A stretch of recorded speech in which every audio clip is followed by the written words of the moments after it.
पाकिस्तान दुनिया के उन चंद ममालिक में शामिल है जो मौसमियाती तब्दीलियों के ज़राअत से सबसे ज्यादा मुतासर हो रहे हैं। बावजूद इसके कि पाकिस्तान का आलमी ग्रीन हाउस गैसेस के अखराज में हिस्सा 1% से भी कम है। मालियाती बिगाड़, ग्लेशियर्स का पिघलना, गैर मुतवक्किल बारिशें, शदीद गर्मी और बार बार आने वाले तबाहकुन सैलाबों ने पाकिस्तान की मईशत, ज़राअत, इंसानी सेहत, पानी के ज़खायर और बुनियादी ढांचे को शदीद नुकसान पहुँचाया है। गुज़श्ता 2 दहाइयों के दौरान पाकिस्तान को मौसमियाती तब्दीलियों के बायस कम अज कम $100 अरब का माशी नुकसान हुआ है। ये रकम पाकिस्तान के मजमूई बैरूनी कर्ज जो तकरीबन $130 अरब है के करीब है। ये नुकसान कई शक्लों में जाहिर हुआ है, जिनमें 2010, 12, 14, 20 और 22 के महलिक सैलाब शामिल हैं, जिन्होंने लाखों अफराद को बेघर किया, हजारों जानें ली, खरबों रुपए की फसलें, घर, सड़कें और दीगर इंफ्रास्ट्रक्चर तबाह हुआ। सिर्फ 2022 के सैलाब से 33 बिलियन अफराद मुतासिर हुए और मईशत को $30 अरब का नुकसान पहुंचा। पाकिस्तान में दर्जा हरारत में भी वाज़ेह इजाफा हो रहा है। सिंध और जनूबी पंजाब के कुछ इलाके 50 डिग्री सेंटीग्रेड तक गर्म हो चुके हैं। इस बढ़ती गर्मी की वजह से तवानाई की खपत बढ़ गई है।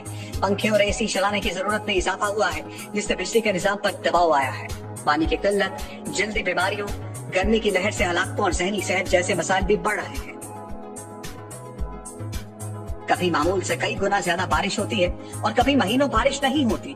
इसका नतीजा फसलों की तबाही, खुराक की कमी, ज़राई बरामदात में कमी और किसानों की आमदन में शदीद कमी की सूरत में सामने आ रहा है। इसके साथ साथ ग्लेशियर्स की तेजी से पिघलने से वक्ती तौर पर दरियाओं में पानी की मकदार बढ़ती है, लेकिन मुस्तकबिल करीब में पानी की किल्लत का खतरा बढ़ चुका है।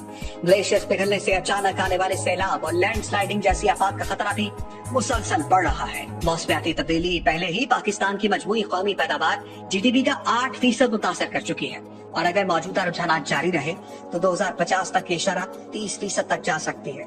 इसका मतलब यह है कि पाकिस्तान की खुराक, तवानाई, पानी, सेहत, तालीम और रोजगार के शोबे बराह रास्त मुतासर हो सकते हैं, जिसके नतीजे में गुर्बत में इजाफा, देही इलाकों में शहरों की जानिब हिजरत और मजमूई समाजी और मुआशी अदम इस्तेहकाम जन्म देगा। 2025 के लिए मौसमियाती इदारों ने फिर से शदीद सैलाब की पेशगोई की है, जिससे शहरी और देही इलाकों में बड़े पैमाने पर तबाही, लाखों अफराद की बेघरी और बीमारियों के फैलाव का खदशा है। ज़राअत, जो कि पाकिस्तानी मईशत की रीढ़ की हड्डी है, सबसे ज्यादा मुतासर हो सकती है।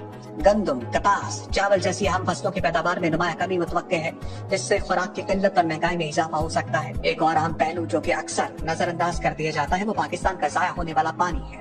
हर साल पाकिस्तान तकरीबन 35 से 40 मिलियन एकड़ पानी समंदर में बहा देता है, क्योंकि हमारे पास मुनासिब ज़खायर मौजूद नहीं। एक अंदाजे के मुताबिक अगर सिर्फ 10 माह पानी को जखीरा करके बिजली बनाने में इस्तेमाल किया जाए तो पाकिस्तान सालाना तकरीबन 15 से 20 हजार मेगावाट पन बिजली पैदा कर सकता है, जो मुल्क की तवानाई की बड़ी जरूरत को पूरा करने के लिए काफी है।